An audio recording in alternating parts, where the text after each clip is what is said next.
1973 गुरुदेव दिल्ली में राम हनुमान वाटिका में ही रुके। पूरी सेवा की जिम्मेदारी गुरुदेव के पास थी। आश्रम में आने वाले संत, उनका भोजन प्रसादी, मचान में रहने वाले गुरुदेव की सेवा। इस तरह गुरुदेव ने वहीं पूज्य मचान वाले बाबा जी से विभूति संस्कार लिया और वो उनके गुरु हुए। विभूति चढ़ने लगी, धुनी तपने लगे, तपस्या प्रारंभ हो गई। लेकिन दिल्ली के चकाचौंध और भीड़ भड़के से पूज्य गुरुदेव भगवान का मन उकता गया, क्योंकि वो परम वैराग्यवान। गुरुदेव चाहते थे कि उनको ऐसी जगह मिले जहाँ वो केवल भजन करें, सिर्फ भजन, और कोई प्रपंच वहाँ ना हो। गुरुदेव का मन वहाँ रमा नहीं, और कुछ दिनों बाद सावन का महीना आया। 1973 में अगस्त के महीने में गुरुदेव दिल्ली से वृंदावन के लिए प्रस्थान कर गए। 2-4 संतों के साथ गुरुदेव जब 1973 में वृंदावन पहुँचे, करीब 1 महीना वृंदावन वास किया। लेकिन उनका उद्देश्य भीड़ भाड़ वाले स्थान में रुकना नहीं था। इसलिए किसी संत के प्रेरणा करने पर गुरुदेव वहाँ से ट्रेन के द्वारा उड़ीसा के लिए प्रस्थान किए। उड़ीसा में एक जगह है जहाँ पर झारसुगड़ा स्टेशन पड़ता है, और स्टेशन के पास ही एक हनुमान जी का मंदिर था, खाली स्थान था। तो गुरुदेव ने उस जगह अपना आसन लगाया, इसलिए कि शायद अब यहाँ शांति होगी और वो भजन कर पाएंगे।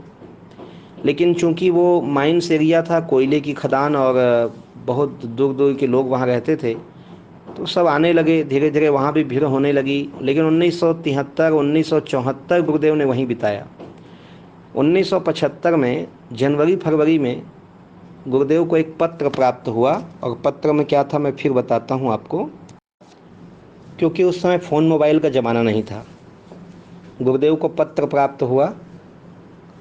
पत्र में गुरुदेव के जन्मभूमि से उनके साथ खेले बढ़े एक हमारे बंधु थे, जो फॉरेस्ट अधिकारी होकर के, देखिए शुरुआत यहीं से हो गई है, फॉरेस्ट अधिकारी होकर के वो डोंडी लोहारा ब्लॉक, उस समय दुर्ग जिला होता था, में यहीं पाटेश्वर धाम जो है, जिसको उस समय लोग जामड़ी पाट के नाम से जानते थे।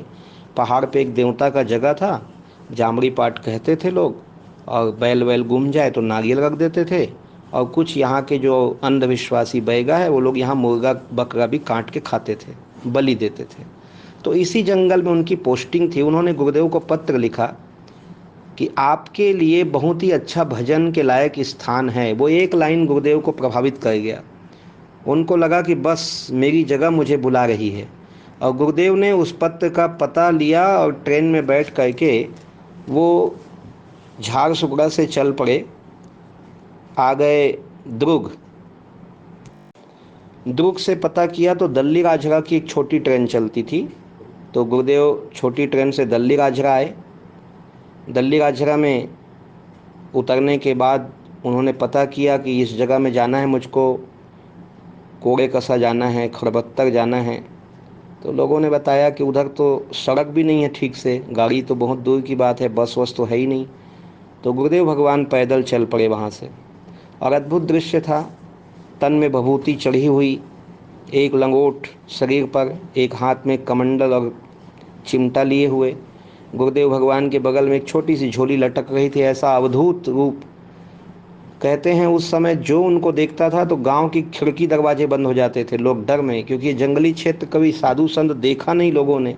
अद्भुत रूप था गुरुदेव का, अवधूत रूप।